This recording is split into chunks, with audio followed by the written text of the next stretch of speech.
shining a beacon on the bazaar.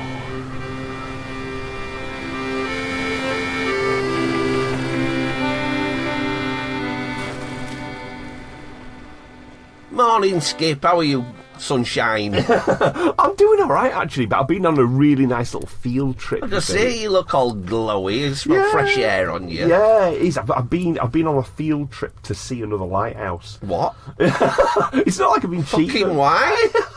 What's this other lighthouse got to I am?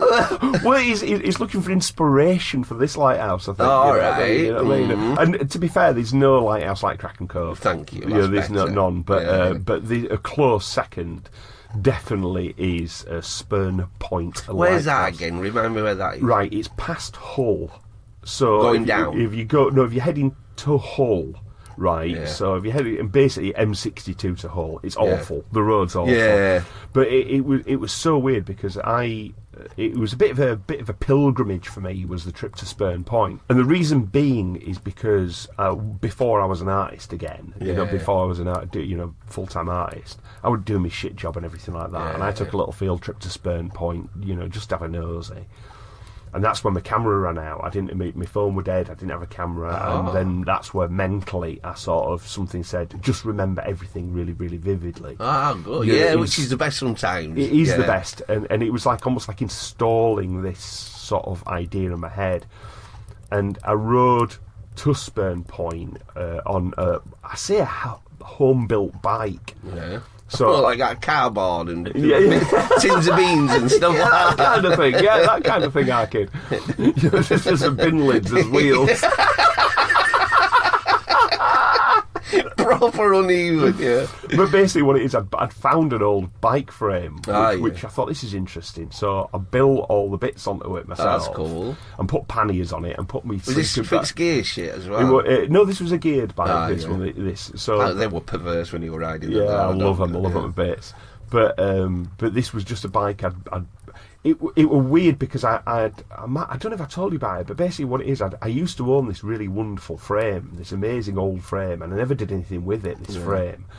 And I always intended to build a bike from it. Yeah. And then I got in a bit of financial difficulty. So it's almost like being in the balloon and having to chuck out ballast out. I had to sell everything that I had. God. Everything I had. I was selling bikes that I loved. Selling anything just to get a bit of money in a house. And it was one of these things. And then it was about sort of 8 or 9, 10 years later. I'd just been browsing things. And I saw this frame. I thought, shit, that's my old frame. Wow, yeah. So I managed to find the frame again, buy it back. Oh, cool. Build it into a bike. And rode this bike to Spurn Point. Oh, that's cool. I like that. Yeah, so it was like a little camping trip. So I had all my sort of sleeping bags and sort of tent and everything all on the bike. Cool. So it was a fun little camping trip. But then when I went to this area, this Spurn Point, I realised then I couldn't take any photographs or imagery of this whole trip. The only sort of evidence I had for it, really, or the only thing I had for it was to sort of remember. Yeah. And it was weird. It triggered something very strange in my mind. Now, it's a very strange place, this Spurn Point, but it triggered something in my mind to sort of say,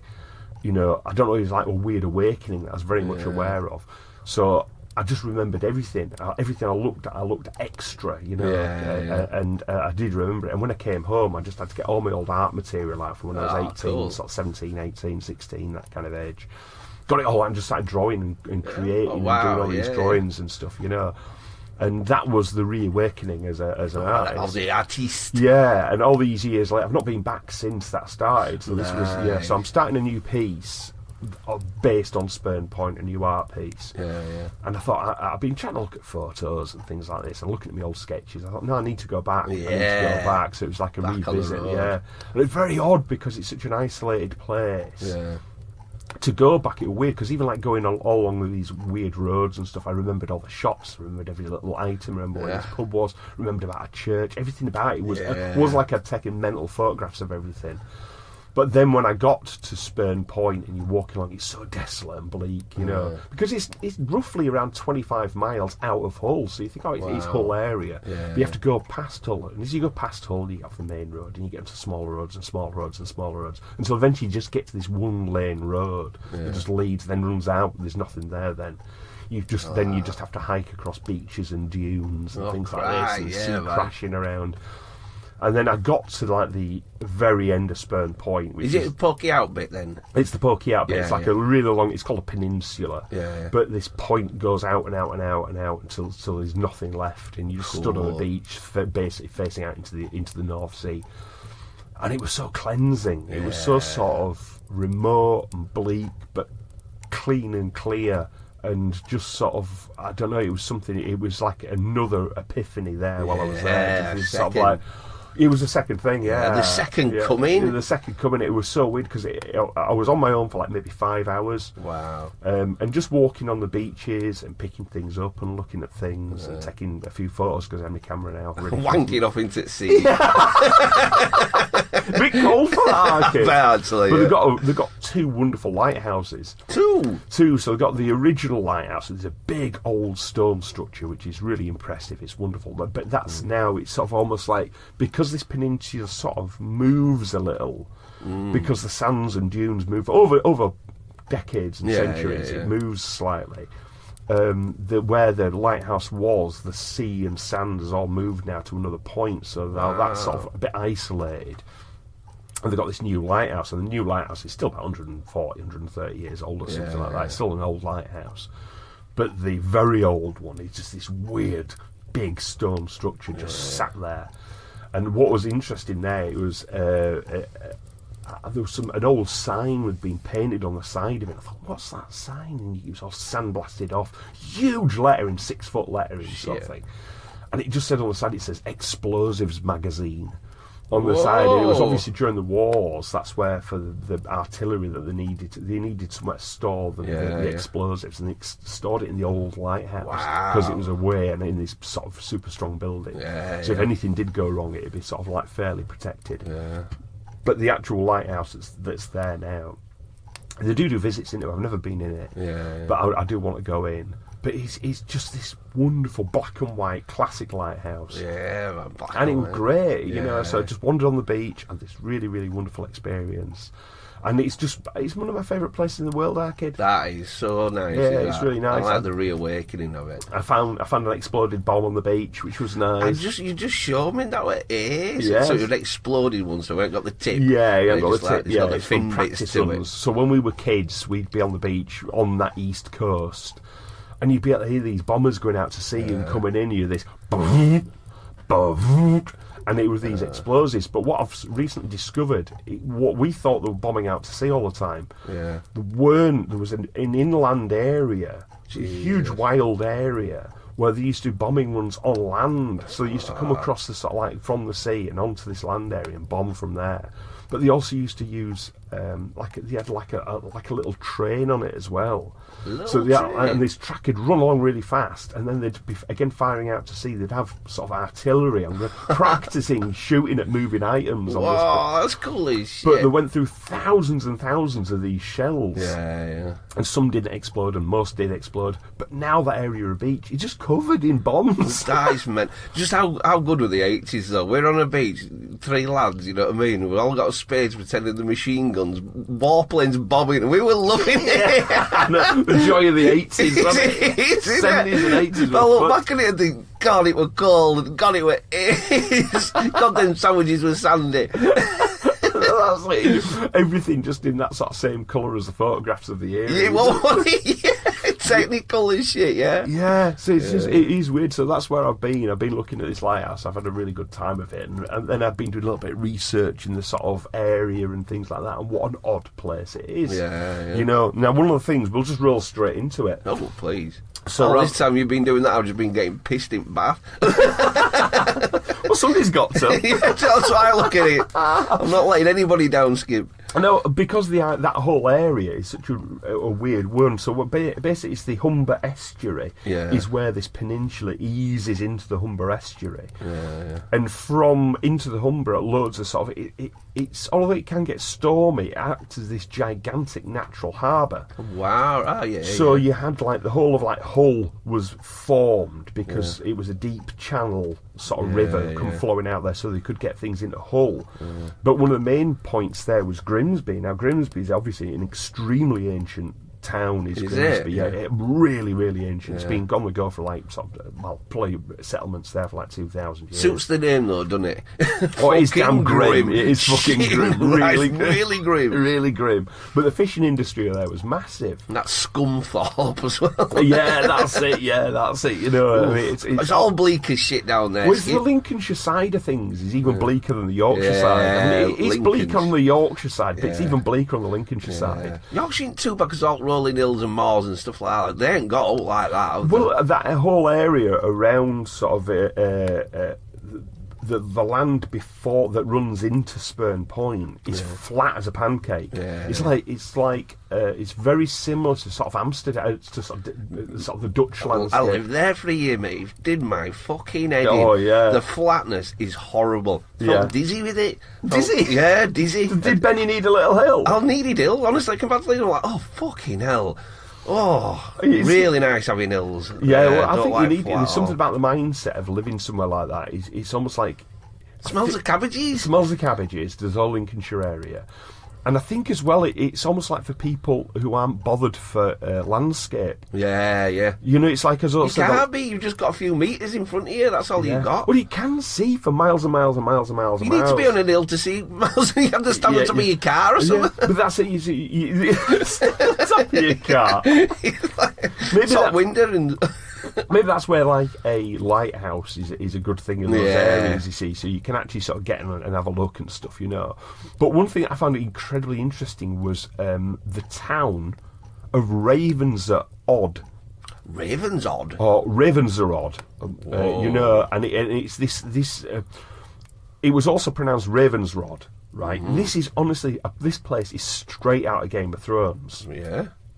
Because what happened, there was like a massive storm in the whole area, right? And we're talking the era that it was. We're talking about 1290. Oh, God. You know, so we're talking about sort of like the medieval kind of sort of like just past the Dark Ages into the medieval era and that kind of thing. You know, I think the medieval sort of era sort of started around sort of this era. So it's like, you know, I think it's the time of like King Henry III sort of thing. Yeah. That's the era this occurred. So Ravenser Odd appeared. Right, and that's the odd thing about it. There was a huge storm, and it built up this vast sandbank in the estuary. So in the Humber estuary there, this great bit, an island appeared. All right. Out of, you know, almost out of a storm. out of a storm, this island appeared, right? So first of all, I thought, well, that's a bit weird. So they just obviously sailed round it into town and all that sort of stuff. But then some people got a little bit canny about it. They realised, because it's so far out, you know, like 20 odd miles out to the, you know, to get to this area. Yeah. I thought, well, we could go fishing. It's much easier to fish from there. So they thought, they started sort of like going across the land in the boat, stay overnight, then off they'd go sort of like, you know, sailing from there out to sea. Yeah, like a little pit stop. A little pit stop. Then it stopped being a pit stop. People moved on to it. Wow. They started Oh, inhabiting. so it was that big? It was that big. They started building, they created a town. They built a town of Ravenser Odd on this island. My God, is it still there? Well, let's get into it a little bit. So it's nice and rainy today, so we've got that little bit of sound to it. You know what I mean? So, but basically, what happened was I think what had happened is there was a ship had actually got wrecked on there overnight as well. So what they did is, well, we've got this boat. We're here overnight, so they dismantle the boat and build like shacks from the boat and this sort of stuff. You know, made little cabins. But then this started growing. But from these shacks, they realised what they could do is passing ships were stopping, going, "Oh, you got anything? Got any fish? Got any this? Got that?" And they go, "Well, yes." Yeah. So they started stocking it with like drink. They started stocking it with food, and they started just building and from there, this whole sort of like mercantile occurrence started on this one island, and a town on sort of stilts and on built. Oh, that sounds proper like cool, doesn't it? Well, the people who were inhabited as well were basically just one step away from pirates. Yeah. So it was almost like a pirate town. It was a place which was away from the laws and legality of the local areas. It was this law unto itself. And anyone who sort of like people from Grimsby saying, "I'm not having any of this shit, let's go across there and twat them," wouldn't have a chance because the people of Ravenser Odd were just these sort of tough cookies. Because you have to be wild land. Yeah, wild land you've built out in the North Sea. And all the storms and all the crazy, and that's where they lived. So the complaints started coming in from places like Grimsby and stuff saying, "Well, look, nobody's coming to buy our fishing anymore. They're going to Ravenser Odd to do it." You know what I mean? nothing they could do about it.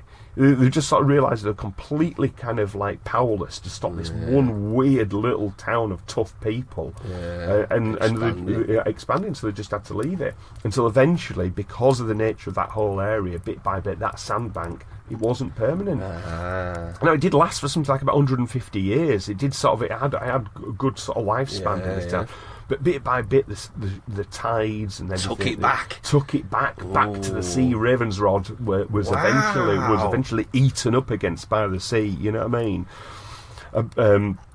But there was other things. It's like the King of Norway accused the people of the island of stealing goods from shipwrecks and stuff which came in there, which they were doing. Any shipwrecks and stuff, but again, anybody. So the King of Norway was complaining about it. The British King at the time,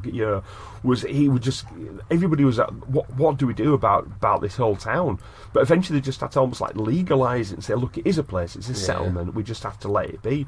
So they got like they built docks on it. Then they've got proper places. They dug into it so they could actually get shipping to come in and stuff. So this whole thing were working. But again, as I said, bit by bit, eventually got to a point where they couldn't do it anymore. You know what I mean? It was being eaten. So how many buildings would you think on a little sandbank like that? Well, how much can you like? I'd say 45 max. 145. Jesus. There was 145, right, and 42 sets of plots of land, right. And apparently it says the Mo Abbey Chronicle, which is an ancient document of the time, it's a history of a local abbey, recorded the island's destruction in graphic terms. In its records of the period 1349 to 1353, the chronicle states that floods destroyed the foundations of the chapel on Ravenser Odd, and the bodies of the dead had been washed out of their graves. Whoa. You know, the destruction, the Chronicle argues, was punishment from God for the islanders' evil doings and piracy. Getting washed out your own grave. That's an end of one, isn't it? Yeah. Well, I've decided, you know, if I cark it before you, that's where I want my ashes splinking off the end of Sperm Point. I'll sort there, it out. You know what I mean? Sort it out for us, our kid, you know what I mean? Because knowing you'll live forever, you know what I mean? I'll probably get there and turn an ankle or something, though. That'll be end of me, like, your skip! All ashes land in your own face and in your head. None of them land on me, they just cover you. And you come back looking like a ghost. I have to do a spit wash of myself, get you all on it. Little hanky, saturated in dead meat. So that was a thing, so that area... God, that's fascinating. Pirate town in the middle of the sea. Pirate town, well, it's... Could be. I mean, some of the towns along there were pretty lawless. Robin Hood's Bay, known for its like smugglers and stuff, and a lot of the towns along there did do smuggling and all kinds of bits and bats, you know. But really, as a pirate town, you cannot beat Ravenser Odd, you know what I mean, or Ravenser Odd, as it was called, you know. So God, I really like that. Yeah. So when I was there on Spurn Point, I was looking out to sea, thinking, where was it? Where was Ireland? It was so close. Fucking bizarre, man. Like you said before, imagine the weather on that island. Fucking hell. Well, I got a feel of it. You see it myself on Spurn Point. You know, when the weather's coming in there, you really know it because you're exposed. There's no real trees. It's covered just in like scrub. Because I know even the trees that are on there, these little sort of gorse bushes and things, they're all lean sideways because they're so wind blasted, you know. But that's what I kind of love about it. There's something about that clean desolation. So bleakness is nice sometimes. I do like a bit of bleakness. I think that's what Yorkshire breeds into you a little bit. You know, Yeah. I always think that people who lived in California or grew up in California or sunny, warm places. Obviously, California's got a bit of bother at the moment with fires and stuff. But I think there's something you have to have it in your blood to be as from somewhere like Yorkshire. Just something. What's your kind of holiday? What do you like?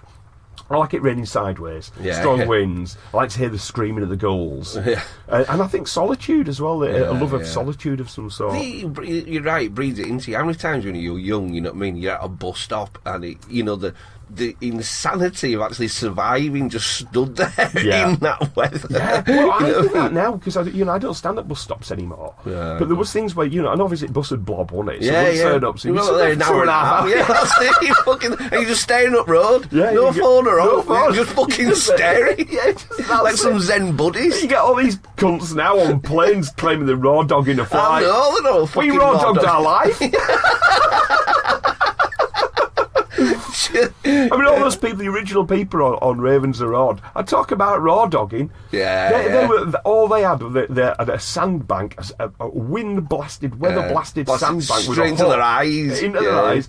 with nothing to protect them from the weather apart from a hut built from an old broken ship, and thought, oh, this'll do. Yeah, this is nice. I'll wait for a boat to come past. I'll send some fish. Rob it blind. I rob it blind, yeah. That's the Yorkshire mentality, kid. Yeah. Like that. Yeah, I bet it's fucking bleak though. I bet that is really bleak. But it's well worth a visit. Innit? Yeah, well, I think I encourage anybody, get along there to Spurn Point and have a look, because now there's a lot more signs up as well to show, because there's loads of bunkers on there. There's loads of this habitat where the soldiers and military during World War I and World War II were billeted on there. There's cannon points, there's places, these what they're called now, not foxholes, what's the pillboxes. Oh, yeah. These pillboxes sort of slowly been eaten into the sea. God, I remember that as a kid so much, them pillboxes getting eaten up and just fucking disappeared. And there's loads of them still on Spurn Point. So if you want to see them as they were, there's almost like these, and they're dug in concrete as well, they're dug low. So they've dug into the point itself. No, Skip. Broken bottles, use Johnny's, bit of spray paint. I'm a bit like, ooh, I don't quite like it. Don't like going in them. You're going to get septicemia or VD, aren't you? Fall over in one of them. You're not getting out, are you? I want to go private. Can you imagine them sending your kids in there? Oh, you go play in that now. You go. See that pillbox over there. Go over there. There's people. There's a load of jazz mags in there. Have a look in there. Wait, there could be a pedo lurking. Yeah, it's like a pedo den. Yeah, totally. Just sitting there looking through the slot, going, summer coming. Soon coming. I'll get my trousers off. Just trousers down in it, looking out. No trousers. He's turned up with no trousers on. Never had it. Just done on trousers. Fucking hell. Yeah, the 80s. That's the joy of our childhood. And that was my wonderful trip to Spurn.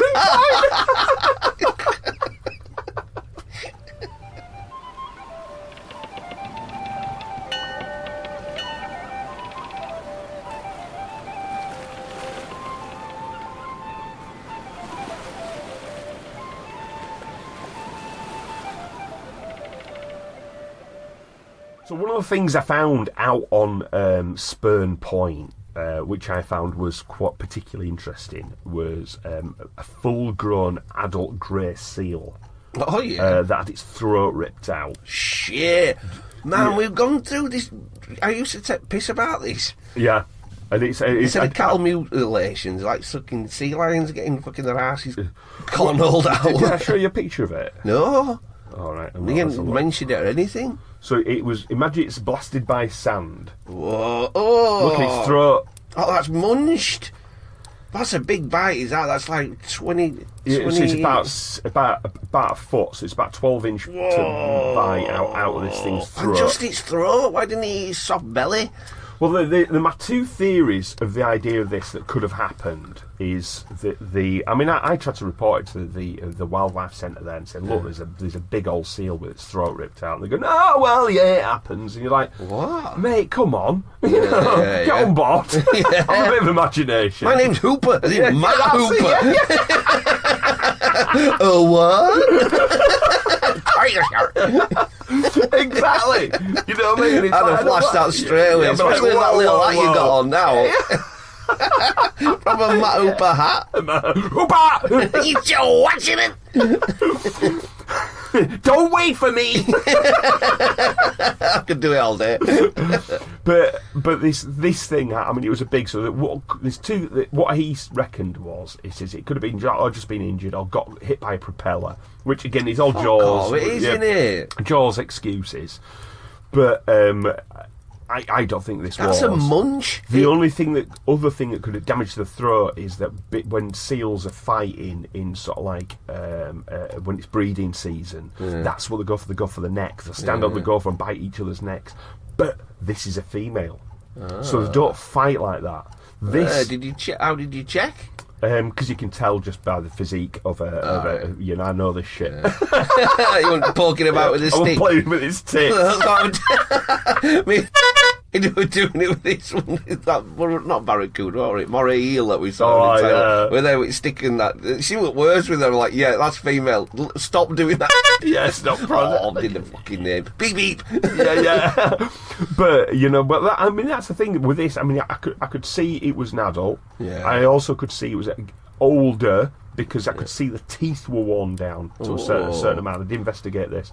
But the throat basically was ripped out. So we'll put a photo on our KRAKEN Cove feed on Instagram. That is a munch mark, isn't it?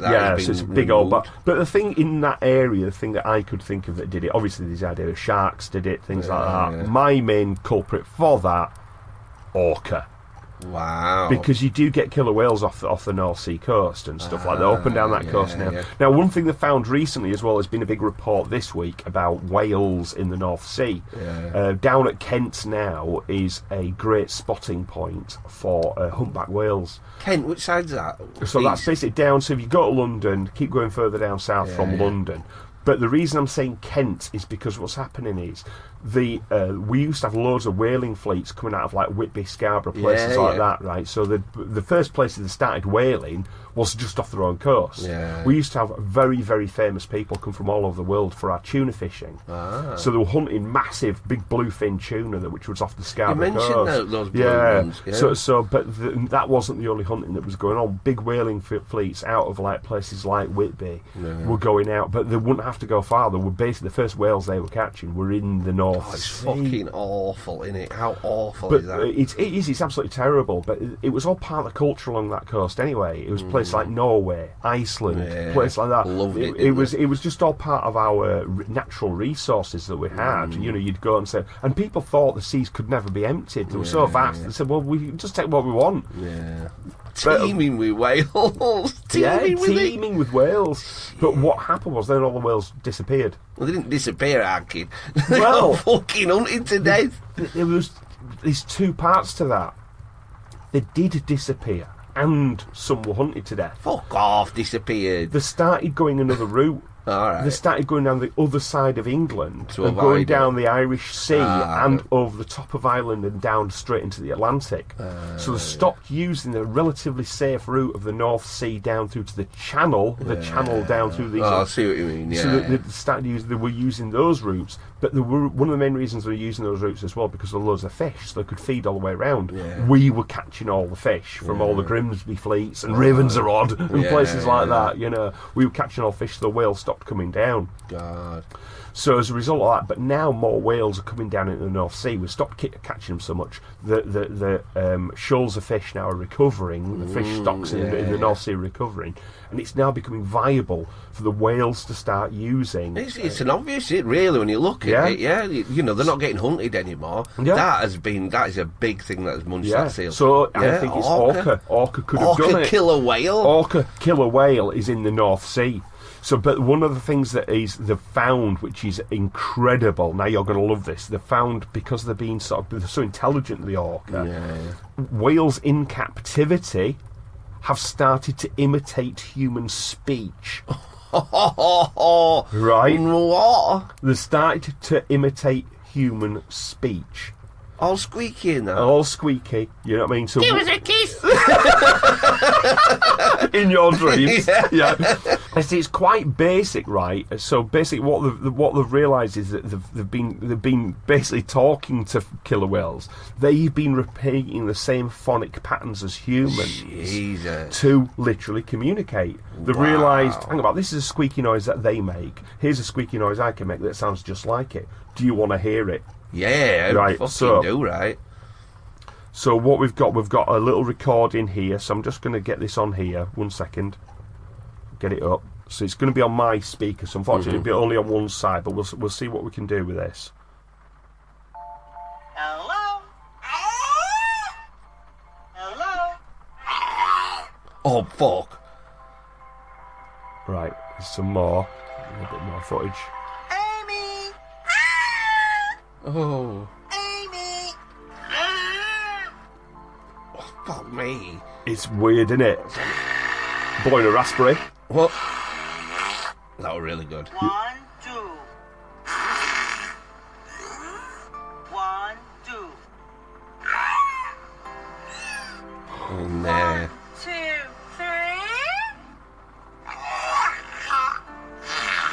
Oh my god.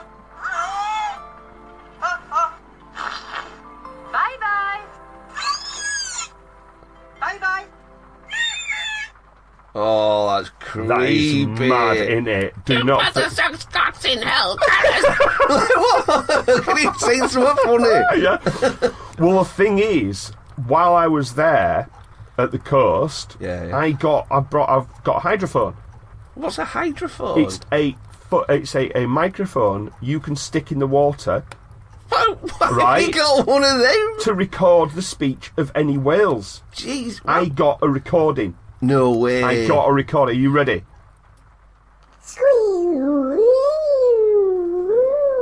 Benny sexually assaults us on a constant basis. He's quite rapey. Help. What? That really frightened me at the beginning. I'm like, that sounds like mine, You absolute plum. I'm quite rapey. Hey, it's not me. It's not me. You said you'd never say anything. You know what you've done. See between me and the sea. Your secrets. Oh, you silly bastard. I wasn't show me this microphone. I want to see it. This whale. Oh, you donut. Oh, revenge for your fun. Oh, very good, Skip, very good. But that is weird, isn't it? It is, isn't it? And they're that clever that they ain't just repeating it for a fish. Really think that, like the 1, 2, 3 and the hello, goodbye and the name Amy and all that shit, they're getting it. Well, the thing is as well, where is the sound coming from? Sounds like their arsehole with some of it. Blowhole. Oh, God, that made me throw up. From the... They're manipulating the air that they're letting out through the blowhole. That's the main point where it's coming to. Because the squeaks come to in the mouth. Yeah, so as far as I can tell, it might be some like a mix of the two, because of course they can excel. They don't have like a larynx. They don't have like a voice box like us. Yeah. They are manipulating, squeezing, and tightening, sort of almost like a valve, if you like, in their body, to try and mimic these noises and sounds. Jesus, it's incredible, isn't it? Yeah, it's really incredible. Still, have you ever seen that blackfish? When they keep, and you just think, what the fuck? I hate the idea of them in captivity, even if they are teaching them to speak. Well, what I can't figure is like it's still going on now. All the people who have these, all right, they're a money-making scheme, but you think, come on, you look terrible. Yeah. You look, as a business, you look terrible. Yeah. And who's going? I know. I mean, apparently this one's in Spain, and there's something about the Spanish psyche sometimes about people going to things like that. They just sort of seem to I mean, I remember when I was a kid, there was the festivals they had in Spain, which was so cruel to animals. And it was like, one of the ones was, it was like, get all the fattest men in the village to sit on a donkey till they crush it to death. What? There was, yeah. That is so bad. Yeah. There was another really popular one, was to take a goat to the top of the church steeple and just chuck it off. Right, and all people will be out below going, yeah, do, festival time, wang this goat off to its death, bang. Jesus, off a church, bullfighting. Yeah, obviously was a mad thing about the whole bullfighting thing. There was something about the sort of Spanish psyche and killing animals in the. I've seen things where they just did these awful things where they had a bull on a tether. And so it'd be like a massive spike in the ground, really like a post. And they'd chase the bull around and round and round it until it was right up against the rubber. Then they'd all gang up on it and try and break its neck. And you're like, going, what the fuck are you doing? And then they'd say, no, this is all part of our culture. Yeah, no, that's really wrong. But this is sort of almost takes us back to the whole things with whales and stuff. When people say, well, it's all part of our culture to go whaling on doing things, you sort of think, no, it's not. It used to be. But it also does hold a mirror up to us, what's part of our culture, which, I mean, obviously the fox hunting thing, we've gone against that massively now, you know what I mean? It's like, still fucking do it. Yeah, this is it. But I think it also says anything we do with animals is incredibly cruel. It's like, we all sort of shrug and say, oh, well, we've got to feed ourselves, so what do we do? The animal cruelty goes on. I mean, it goes on the road from here. I mean, we live very, very close to a really big abattoir. Oh, God. And, you sort of think, well, what goes... It's maybe a good one, but, I mean, as far as good... It's grim. If I think about it, I do feel really bad about it, because I just don't look at that meat as in being alive anymore. anymore. He's No, like, this is the filling my issue we tummy. have. And this is why we find it very odd when we go to like foreign countries. Again, you see like an animal hung outside a butcher shop with its head on still or something. You think, oh my God. Yeah. But, I think we need to take a look. Absolutely. We shouldn't hide it like that, you know what I mean? Yeah. No. We really do. I mean, I'm quite close to the idea. I mean, if it was just me, if I lived on my own, I wouldn't eat much meat at all. Yeah. Although I enjoy it enough, I'm not that bothered. I'm just not that bothered anymore. It's like I'm not like I get a massive hard on for sort of like big steak this and that. I'm just not that fussed. I like food. I like meat. Going back to Spain, though, really funny country, isn't it? When you go, is it the Spanish Civil War or something? Yeah. Those like mass, burial pits and stuff, and they're like on Tenerife, aren't they? They're like really popular resorts, and underneath it's thousands of bloody murdered people. Well, I think that says an awful lot about any culture in a way. You scratch the surface, the bright coloured paint of like a holiday resort. You scratch underneath it, and what's underneath. It's like when I went to Crete. And just down in Greece, and just around the corner from where we were, there were these massive Nazi bunkers and stuff. Wow. And you could tell these. And the Battle of Crete was, when you read about the Battle of Crete, it was absolutely mental. But a lot of people don't know about the Battle of Crete. It was the invading forces of the Nazis landing there, use it as a basically military outpost. And the battles that went on there were absolutely mad. The British. Guns and Navarrone's a cool movie, though. Yeah, that is a good movie. Yeah. I don't know that's Crete, though. I mean, it's never guns. Is it Africa, that? I don't know. No, it's all around Greek islands. It's that Greek dude, isn't it? Is it? Yeah, it's definitely Greek. Oh, I'll have to look at it. I'll trust you on that. You know your guns and Navarone. You know what I mean? I love that, right? So I think the thing is we need to be treating animals with a bit more respect, Taki. Yeah. Saying that, though, I have to say, when I did find that seal on the beach, I really did think, can I get that head off with my penknife? It does go there, doesn't it? You just think, it'd be nice having a seal skull, wouldn't it? A seal skull would be good. I just thought, how could I do it? And if you bring it home, what would be the sort of upshot of me bringing home a seal's head? I think get a really big pot and then put it on a barbecue or something, fire up barbecue for a few days or something and just boil it down. Well, I've heard one of the best ways of doing it, basically, to bury it. Oh, yeah. Just bury it. Bury it good. deep. Remember where it is and come back in a year. Yeah, that's pretty good, is that? Let the little ones all sort Yeah, it out. that's it. What, kids? If you're hungry, you've got it. The only thing is like you say, you don't want the foxes coming down trying to dig up your seal skull, do you? You know what I mean? But it would have been. The thing I worried about, though, was if somebody did come along and caught me. Like you'd done it yourself, yeah? It's not what it looks like. Your trousers slip off. Oh, no. Nothing to see here. Yeah, it's not what it looks like. You don't understand. I'm just trying to cut its head off. And then the next thing is, if somebody did find a beheaded seal, we're straight back to the fox with a dildo up his ass. Yeah, it'd be hard finding the seal's bottom, though. But perseverance. Thinking about that now, that a beheaded fox. That could have been what could have happened. Somebody says, there's a dead fox, I'll take its head because I want that. That'd be quite innocent. Yeah, true, actually. Yeah. That's not bad, but then whoever put the dildo up its arse. That's another story. That's last week's episode. Let's not go about that. Let's not go back to that. Let's draw a veil over that one and move on, shall we? Yes, please.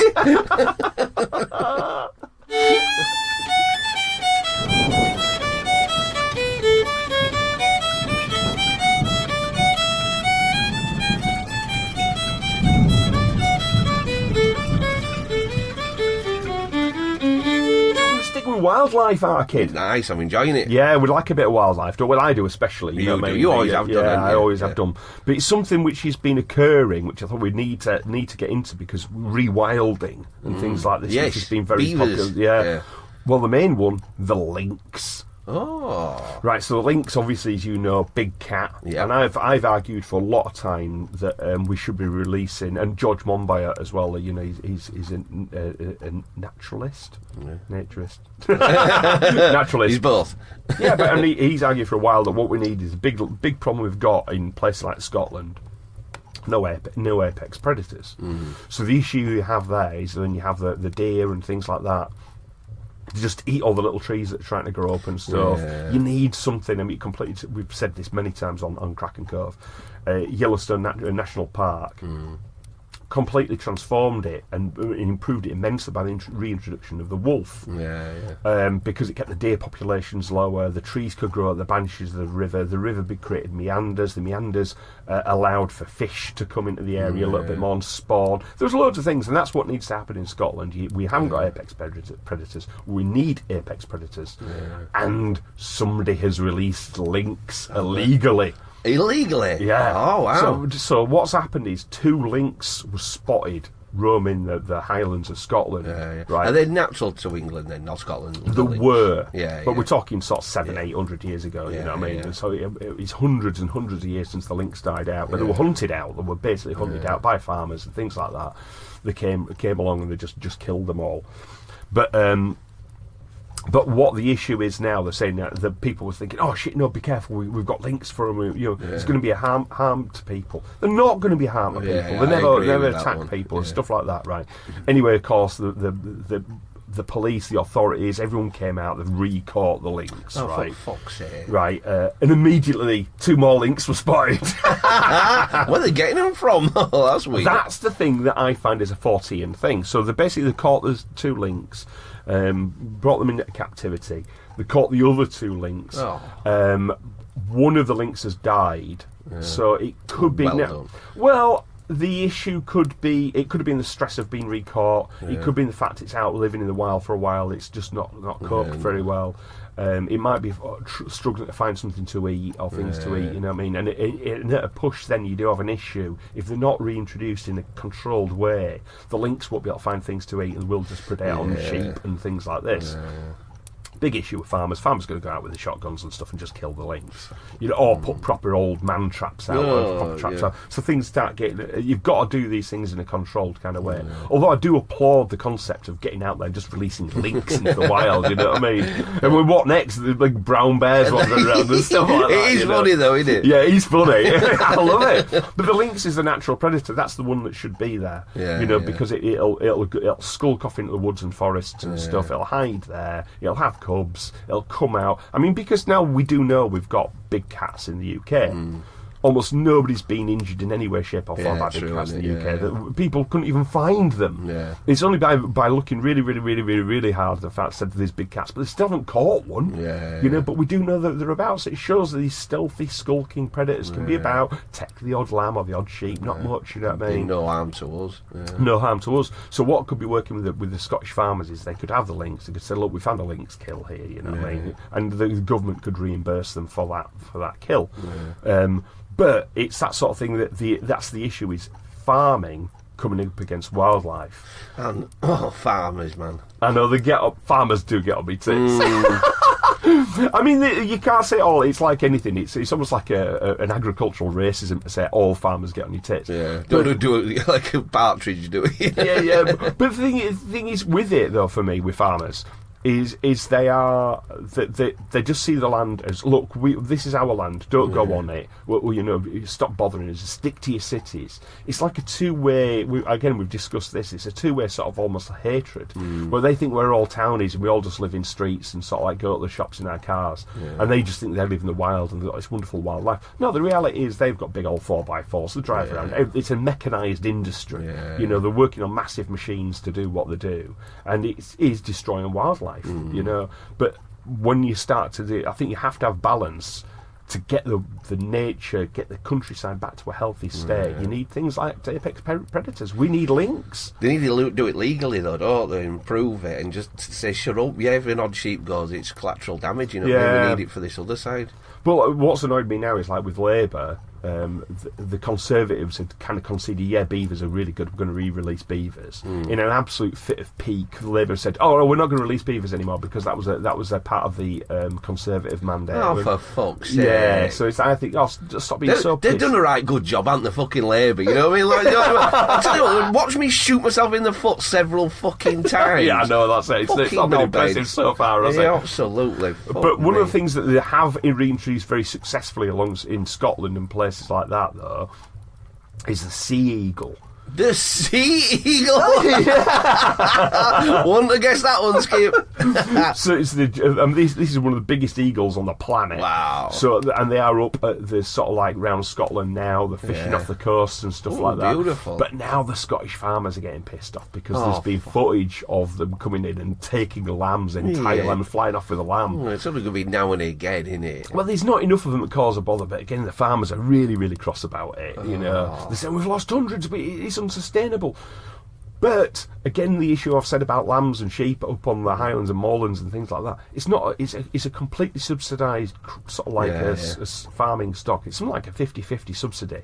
So we're paying already for sheep to be grown in these areas, and then for the farmers to complain because wildlife's killing their sheep, and part of their argument all the time, it's our lifestyle. We've done it for centuries. We've always done sheep farming up here. I think, well, let's just stop. Yeah, time has to fucking change. Times have to change it, and if it's not sustainable, if you cannot run a successful farm in nature, just off your own back. I mean, it's like my job. If my job was 50% subsidised, it won't be sustainable. I won't be able to do it.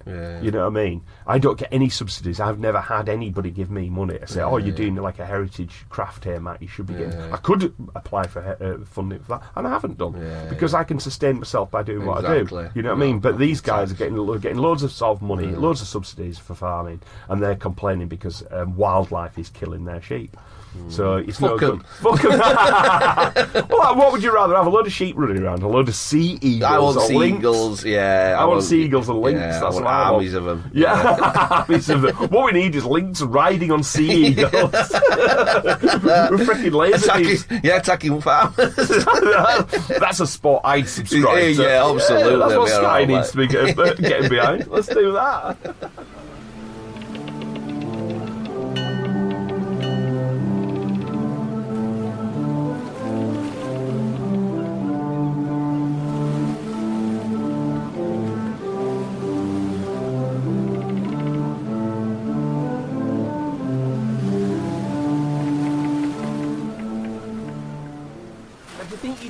Face just one more little wildlife story. That can keep going, Skip. I'm loving it. Well, this is one about a falconer. Now, this is a story. They've got a lot to unpack on this one, right? Right.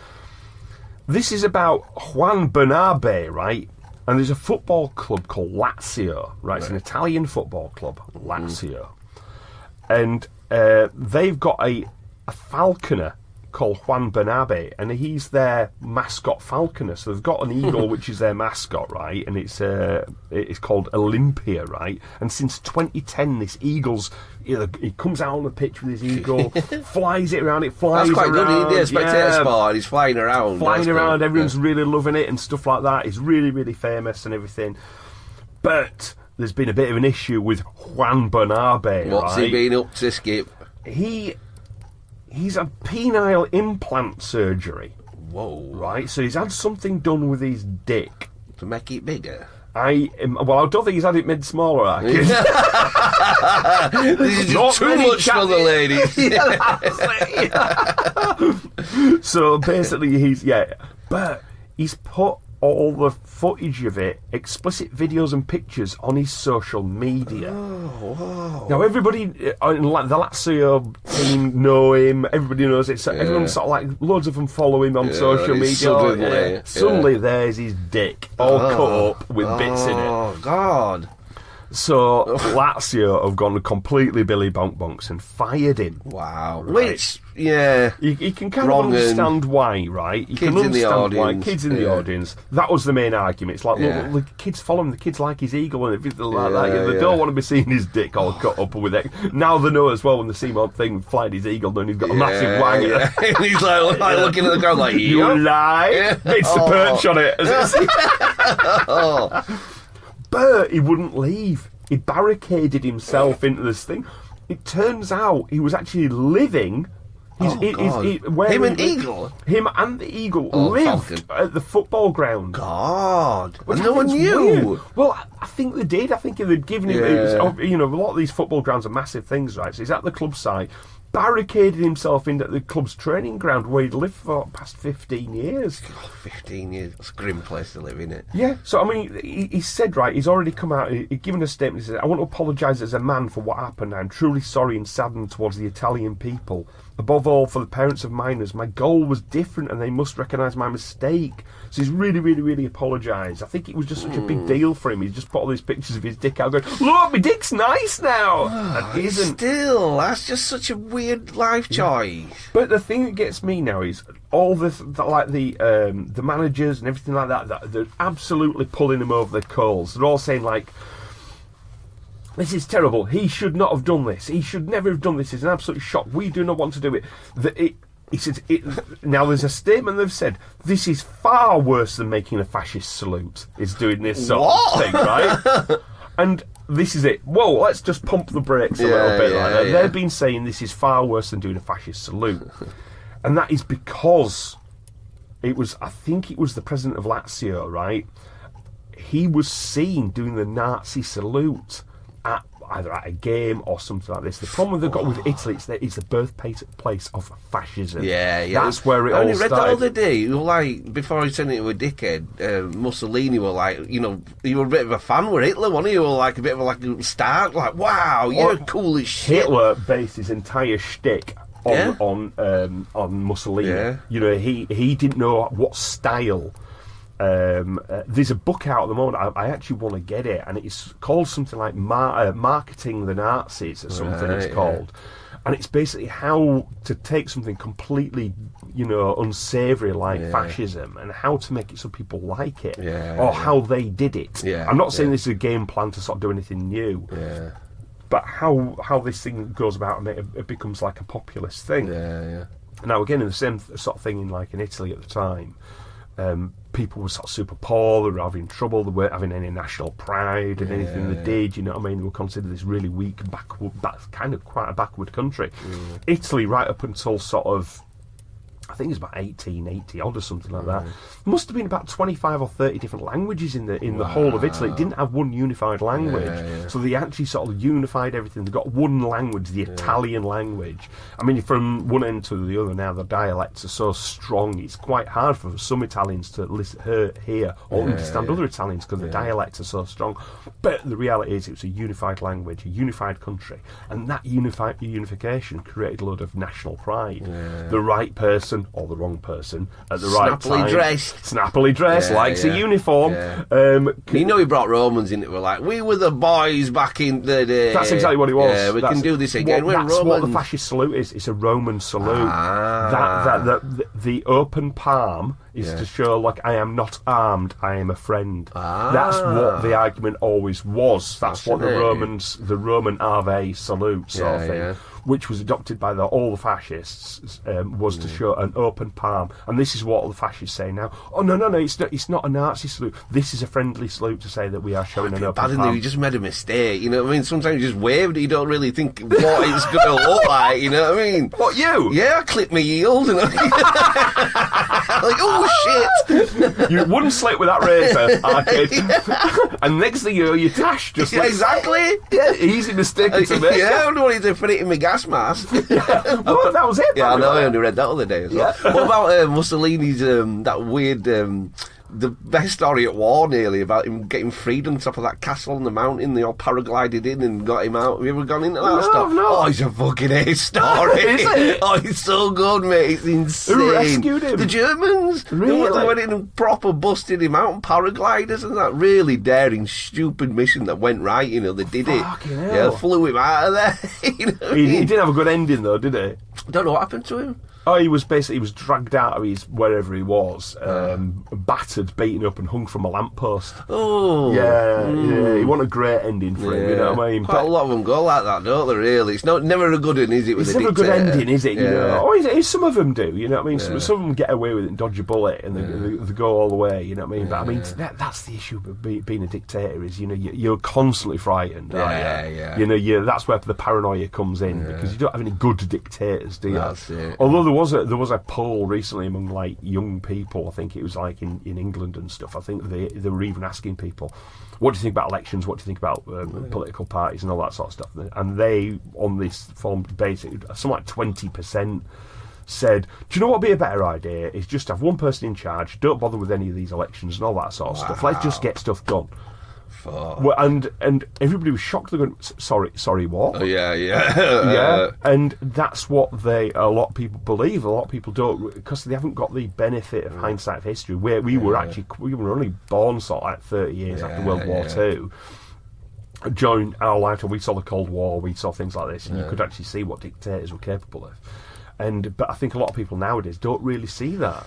But all they can see as well, they're so disillusioned with politics. They're thinking, well, what's the alternative? Is it going to be better or anything be better? Exactly. That's the slip in it, just thinking, well, this isn't working, which it isn't working. Yeah. Fucking hell. So if we're not careful, you just have it would just very carefully just slip into some person. Well, I think... With Trumpiness. Yeah. Exactly. He's going to be fucking changing everything. Yeah. As he was saying before about elections, he sort of said, right, these are the last elections, so don't worry about it. He's already said that. Wow. Yeah. So there you go. I mean, he's got dictator written all over him, you know what I mean? And he could be, if he wasn't as old as he is, that's the issue. But the only issue you start getting in then is if he starts introducing his kids and saying, this is the next leader and that's the next leader. It's a dynasty. Cool photo though, that last photo, the presidential photo. You like that? Oh, he's fucking rock and roll, isn't it? Fuck yeah, no. I mean, any man who thinks, who pulls that face, so this is going to be your presidential photo. I mean, I wouldn't know what photo to take of myself, but I'd be thinking, oh shit, what am I going to look like? You know what I mean? Well, he's copied his prison photo and he got arrested, didn't he? That's what face he pulled. I just feel like, what's that movie now? It's a comic book, The Watchmen. Yeah. It feels like we've just slipped into Watchmen. The cleverest man alive. And, no, he isn't. Yeah, it's very weird. It is a dystopian sort of situation we're at the moment. Really trippy. Yeah. Like some weird fucking assembling of Avengers or something. This is it, yeah. So this is things, taking it back to say, basically the guy with an eagle and a cock extension. Oh, yeah. So they're claiming his little penis extension and his eagle are worse than fascist salutes. Oof. So I don't think they are. I don't. The cock chop, how old? How small? There's a lot of questions. There's a lot of questions. There's a lot of questions. But basically, his eagle's out. Yeah. His cock's out, literally. Yeah. And that's it now. No eagles at Lazio. Well, lots of salutes. Yeah, that's it. Lots of salutes. Or waving, hiya! Oops! Clickety click! I'm weary for the springtime when we take the road once more, for the planting and the purling and the berry fields of Blair. We'll meet up with our kinfolk from all the world around when the gang of good folk take the road and yellers on the broom. When yellers on the broom, when yellers on the broom, and I'll get you on the road again. When yellers on the broom. We're talking about dystopian futures and things like this, you know what I mean? It's coming. That's it. It's like one of the main ones is obviously sort of like you talk about the birth of antichrists and all that. Sort of yeah, thing, you know what I mean. But we want to go the other way. What we need a child that's going to be born and potentially save the world, don't we? Jesus. So we've got a little baby. This is a story in the Northern Echo. So we've got Jess Bell and Stephen Wake have had a little baby. Oh. And it's and they're really happy about it. So this was born in Redcar in North Yorkshire. So it's a local birth, you know what I mean? Local baby. So at the James Cook Hospital, sort of next to Middlesbrough. So it's a nice little local baby. So what they decided, they want to name the little baby. Name the baby Lightbringer. But obviously the original name for Lightbringer is... Lightbringer. Nope. Lucifer. Is it? Oh, shit. Yes. They have named their baby Lucifer. Oh. Right? Oh, wow. Yep. Ooh. And so the delivery was born in room 6, right? In bed 6, right? Of a hospital, right? And there was another, there's another 6 in there. There's born in delivery room 6, right? And I think the whole area, basically was a 666 reference in it, right? Baby. And it says, it's just a coincidence, we're all right. They want to call the baby Lightbringer. They love the name and stuff, and they like the name. I mean, I must admit, Lucifer's a great name. That was my nickname for about 10 years, was Lucy. Yeah, so I embraced it. Yeah, I embraced it. But you can't you can't really call a kid. The kid's got to go through school like that. You know what I mean? And I think that's just a bit much, really, you know. I think it's a little boy as well. Have they gone Lucifer or have they gone Lightbringer? Lucifer. They've called the kid. So there's little. They've got the kid. I have no photos here, but there's little bibs with Lucifer on it. Oh, really little dark romper hair. suits, you know. I mean, that's it. But his is like Damien Oman, isn't it? Yeah, absolutely. Yeah. It's a murderer. What's his second name? Do we know that? Well, they're called Jess Bell and Stephen Wake. So it could be Lucifer Wake or Lucifer Bell Wake or Lucifer Bell. Yeah. Liking the bell in there somewhere. I think Lucifer Wake is quite a good sort of name. Yeah. But you do sound like a complete evil villain. Yeah. Lucifer Wakes. Yeah. So, yes, I think it's... You're going to turn evil, yeah, that's no it. choice. I think you've no choice. You're going to turn evil. And I think as well, the amount of shit you'll get at school for it. Yeah, it'll really turn you evil. Yeah, it'll turn you evil as well. And you'd get the stare down straight away, wouldn't you? You know what I mean? Little like Damien Oman style stare. Yeah, that's it. You get bullied for it. There's guaranteed bully for it because nobody, all little Lucy's and not the Lucy's, obviously, because you'd be a Lucy. Unless it turns hard as fuck. Yeah, that what like Boy Called Sue. Yeah, you know Boy what I Called mean? Lucifer. Yeah. He has to sort of like, I mean, so I just sort of think, they're saying he's the best behaved baby going though. They haven't had a single night's sleep. They're saying he's an angel, not a little devil.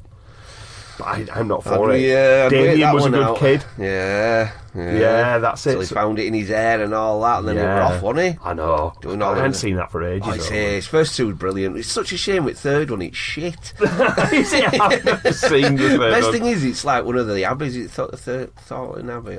There's a really famous abbey in Yorkshire that it's there. Yeah. Oh, I can't remember the bloody name of it now. I'm no good. Benny's brain. But the first two were A's. Second one's so funny, man, when you watch it with crows and that. Right. It's brilliant. Like, you remember that woman with pecked out eyes and that? Yeah. That's brutal. I just remember on the shit. bridge him going, take him. Yeah. You know, and all the dogs. Is it loads of dogs? Loads of Rottweilers? That's the third one, is that? Is it? Yeah, that's the third one. Yeah. Oh, that was scary. Yeah. There's some bits scary. Right, scary. No, very good film. I think they're good films. But yeah, I think we can find names like that really good and really interesting. It's sometimes good to reintroduce names and get them back into it. People go back to old names like Arthur and Wonder Woman, you know what I mean? But I think going as far back as Lucifer, it's a bit much. I were going to go older with little lad when he was born. He were a week before we were legally going to get in trouble for not naming the kid because I wanted to see what the kid was like, you know what I mean? Give him a name that suited him. Well, how long did you go before you... Oh, quite a while, you know, when they were a baby. So you didn't have a name for ages? For ages. I wanted to look at him and think, right, what's he like, you know what I mean? Yeah. What I chose? Zeus. He didn't have a beard or all, you know what I mean? How cool's that? Zeus Hooper. Fucking on the ego. The ego. That. It's a power name. He's like being blessed, is that? I know, but now I know him as well. He's not as Zeus. No, but he could have been. He could have been. Maybe that's it. Maybe things would be different. Yeah, would have changed. He's a sweet completely. kid, you know. He's too sweet for Zeus. Yeah. Zeus to me is like somebody calls like a Rottweiler called Zeus. I thought he was cool as shit.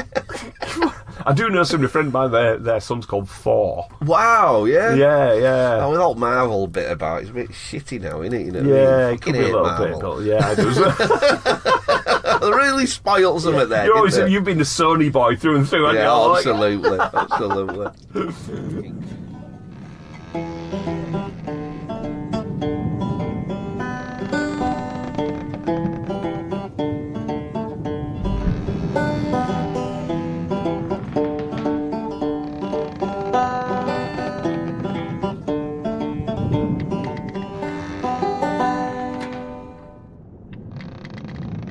One thing I was going to mention about this girl called Lily Phillips, and I'm not going to mention her much really.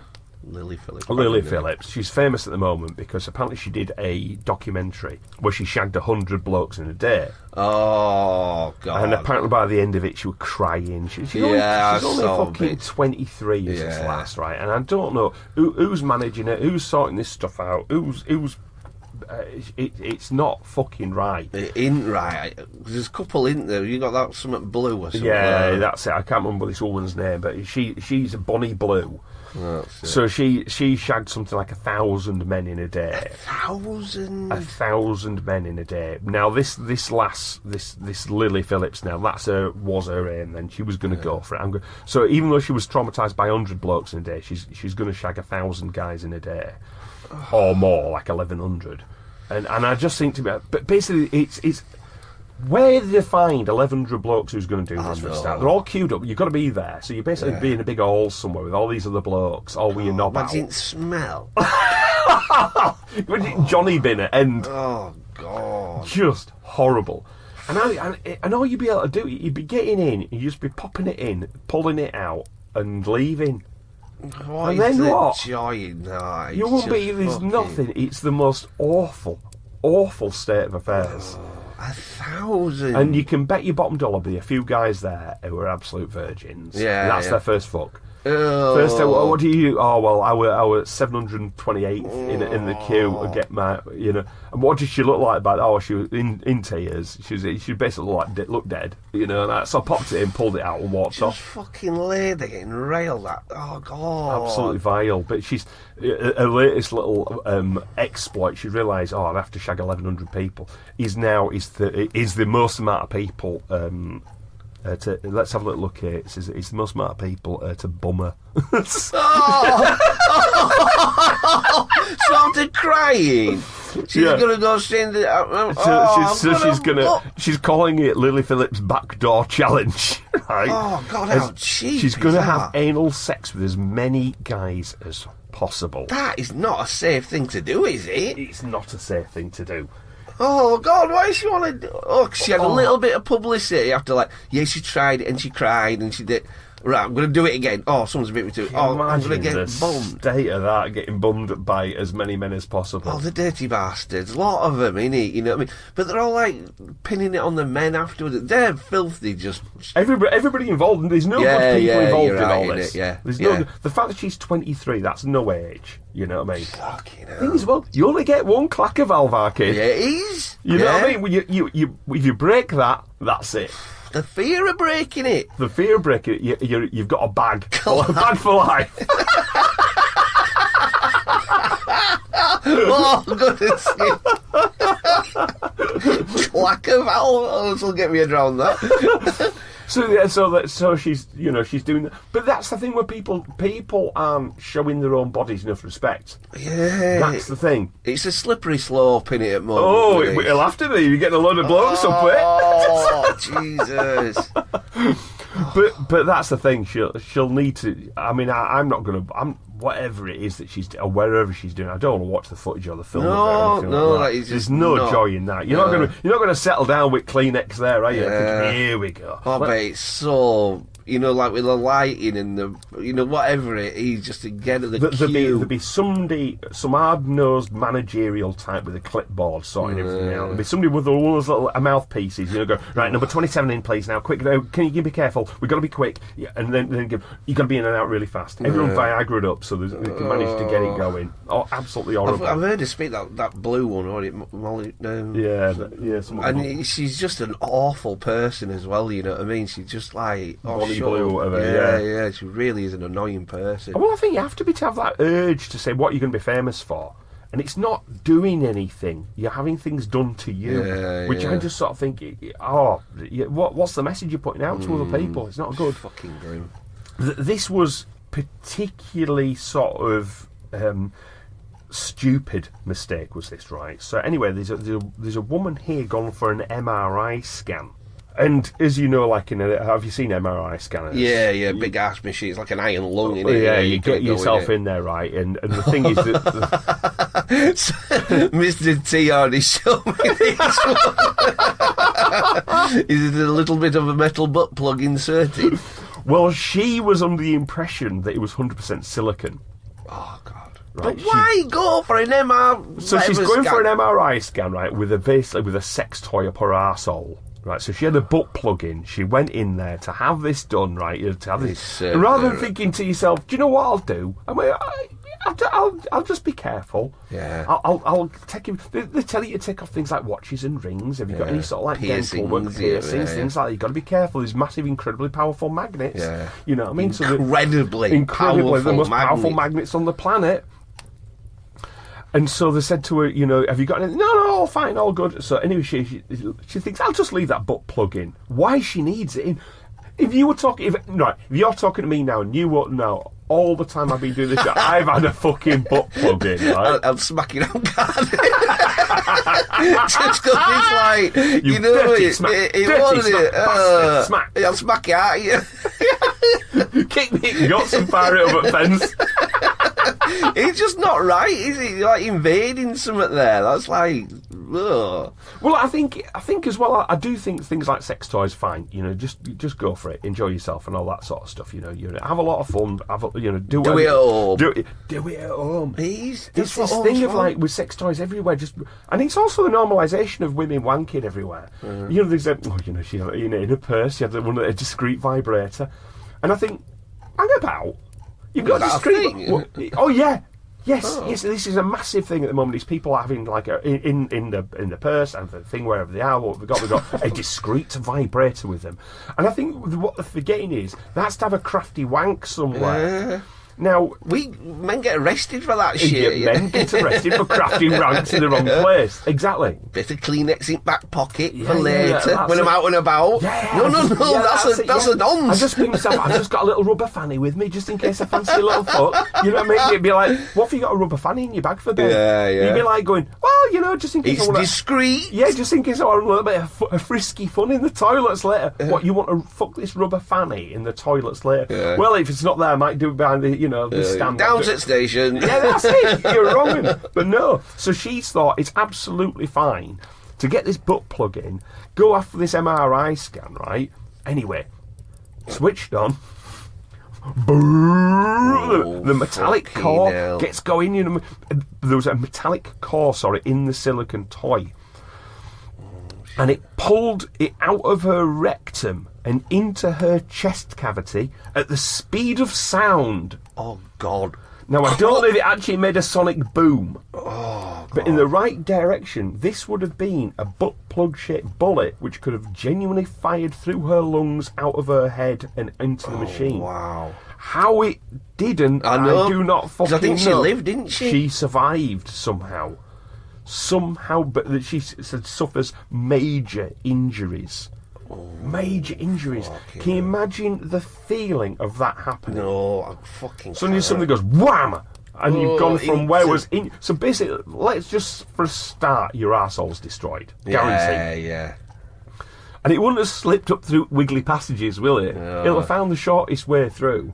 So it'll have probably fired straight. Why? Oh God, it makes me want to bath. It's horrible. Well, can you imagine? Why? What the fuck?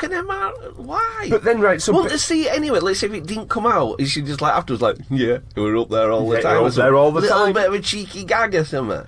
You know, well, thing is there afterwards, she's going to have to go and say, did about Amy? Oh, what? To Amy? Oh, yeah, she's had a devastating injury when she had that MRI scan. Why? What was Amy doing? She had a butt plug in.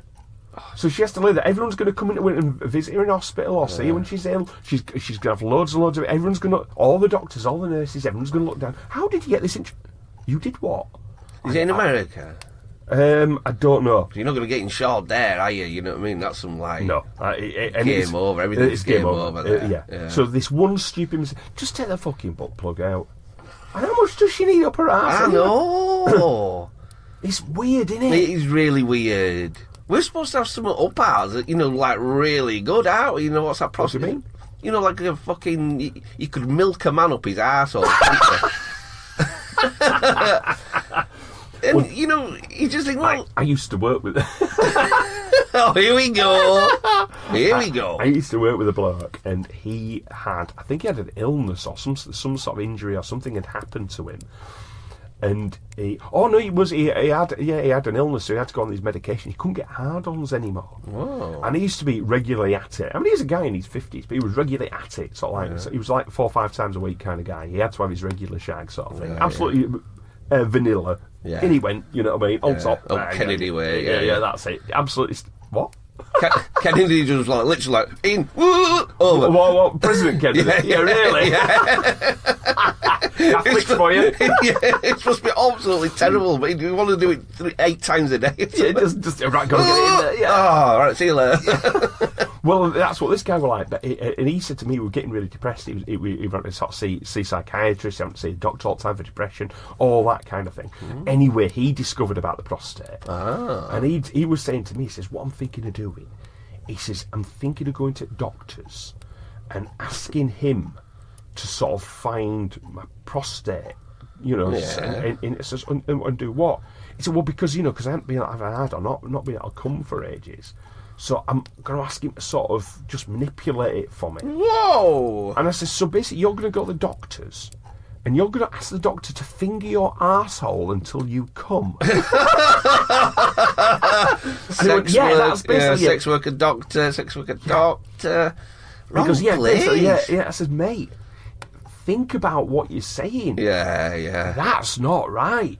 I don't think he's going to say yes. Certainly, just bend over, I'll get that sorted. Yeah.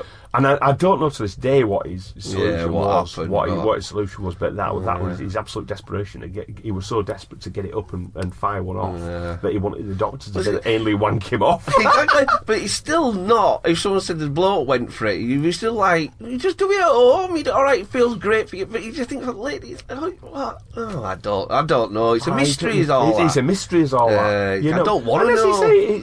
I think as well, there's certain things you can sort of say. We're going to be discreet about it here.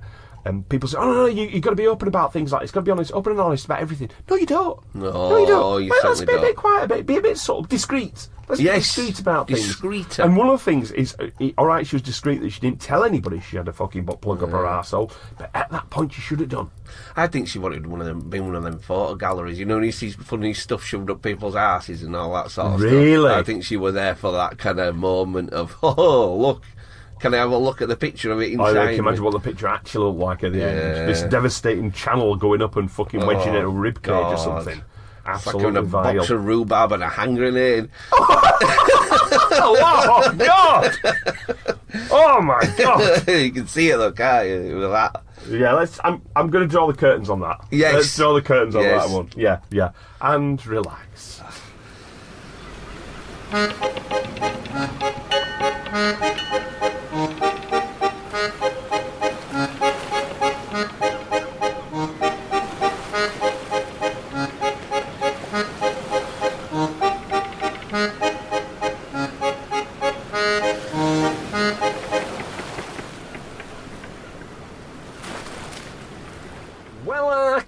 Well, I think it is time already. I think we've overdone it, don't you? Yeah. I'm a bit haunted by that one. Yeah. What we need is something sort of a bit of a palate cleanser. Yes, please. Something. What about the perfume industry? That'd be nice. Things that smell nice, really beautiful things, and all that sort of stuff. You know what I mean? That's what we need, isn't it? Something like that. Because I think perfumeries. People who mix these things, mixologists who make these wonderful things. I've got a new one. Got it for Christmas. It's like an Arabian scent rather than aftershave. It's like an Arabian-y, oily thing. You know what I mean? What do you mean? Well, it's like a perfume, aftershave, but it's not aftershave. You smell like Arabs? Yeah, basically, have a smell of me. Come on, get in. No. Come on. No. Oh, it's all right. Yeah, it kind of changes through day, you know what I mean? It's like a funny one. It's like, I don't know. It ends up smelling like ham. It goes from beef to ham. Oh, really? Then a little bit of turkey through the meat. Yeah. Through the meat. Go on, get over here, keeper.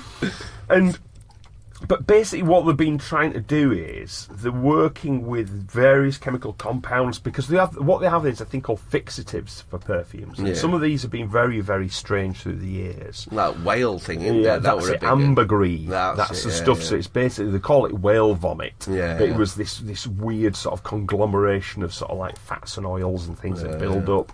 And there's also another one was like glands from various creatures. Musk glands. So there's so they use these various incredibly strong things as fixatives because of such strong scents. They could actually attach nice scents to them and they'd last. Wow. So for example, you got sprayed by it doesn't work being sprayed by a skunk. but it's really hard to get the smell off of it. What do you mean it don't work? Well, it doesn't work as it in... It works really fucking well. It does work really, really well, yeah. But you can't transform skunk oils. Yeah. But there's various things that these animals, what they do is they had musk glands, and they'd rub them up and down against things like trees or things like or stone or whatever it may be, or bits of grass. And it'll last and last. And that's what they wanted to use these things, right? Yeah. Now they've found a new place where this odour, a fixative odour, can be discovered. Oh, that is it. A dog's bumhole or something like that. Fatbergs. Front drains in London. Yeah. They were ace when they first came out. I was really fascinated by them. It's like, it makes total sense. You just understand the logic, but the horror of seeing them. The horror of seeing a fatberg that's built up, right? But what they've found is, very similar to what you said about whales, is the fact that these oils have built up this condensed, intense, piled up mix. All the dirty shit you put down the sink, all the different people doing it. But that's the thing that's awful. It's the fatbergs are accumulated lumps of fat from cooking oils, toilet and other food waste that people put. So there's basically this shit, there's fat, there's piss, there's everything in there, right? But where they're getting the sense from is from the bacteria that eat and consume and break down the fatbergs. They produce a strong chemical that smells like pine. Pine? It's pine scented. But it's a strong pine scent that lingers and stays and acts as a fixative for perfume. That's lucky as fucking hell. It should smell like dog shit. It should smell fucking awful. Like pine? Like pine. Fucking but weird. Apparently we were the absolute sort of like... we were the people, the University of Edinburgh and areas like this, they were the absolute forerunners of this technology to find out. How they found it out, exactly. I have no fucking idea. Whale snot and fucking mink bloody guts and... Mink. Who's going around sniffing these and saying, I'm going to make perfume on a tree? I just had a really good idea. Tail up of something when I'm sniffing. Not that one. Yeah. What's the stuff that hasn't worked? What disgusting journeys have they been on? On the arse sniffers around the world. All German. Yeah. It's true though, Skip. It's true, Arkin. It's true. There's no denying it. If we were to deny it, we'd be... We're going... that is good. It smells so nice. So musky. Rat's testicles. Yeah, all these things they have a good sniff at, and they've eventually found that fatbergs. They can. I think what it is, they've done. Obviously, they've looked at these things and they've thought to themselves, "How the fucking hell we're going to get rid of these?" And somebody's gone, "Whoa! I found something." Yeah, don't get rid of them. They found the DNA traces. I think that's what it is of these particular things that are breaking them down. But I think they're also looking at microbes that will break down these things, and they already knew about these creatures or these microbial things that will break, this bacteria that will break down fatbergs, because they know they need to break them down. And they thought, "Whoa, hang about." Could use these. He's fucking horrible. What it is horrible. It is absolutely horrible, and that's the thing about it. That's what's so bleak. Is these things, I mean, it's a good news story in a way, because we've kind of brought it back down to things. So we're creating something awful like fatbergs.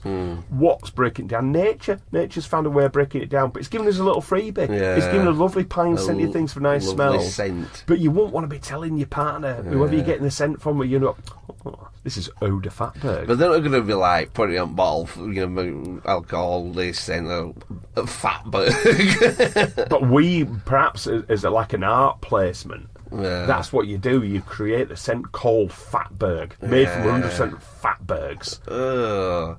Can't be hungry now. Like 2 slices of bread. Fatberg. Yeah, a bit of fatberg and something meaty inside. Honestly, I just juiced up then.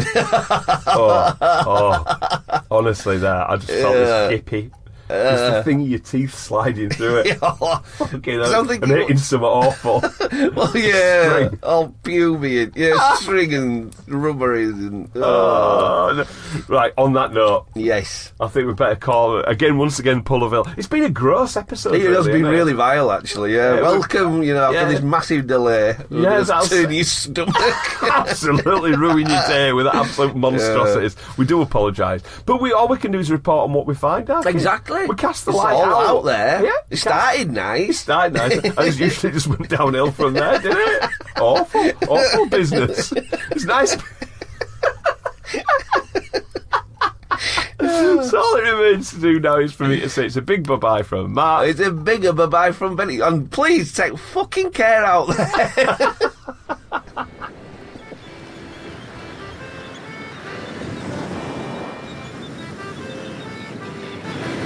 There are 3 ways you may contact Kraken Cove. Either by email at krakenCovePodcast@gmail.com, on Twitter @Kraken Cove, or Instagram @Kraken Cove Pod. Ha ha!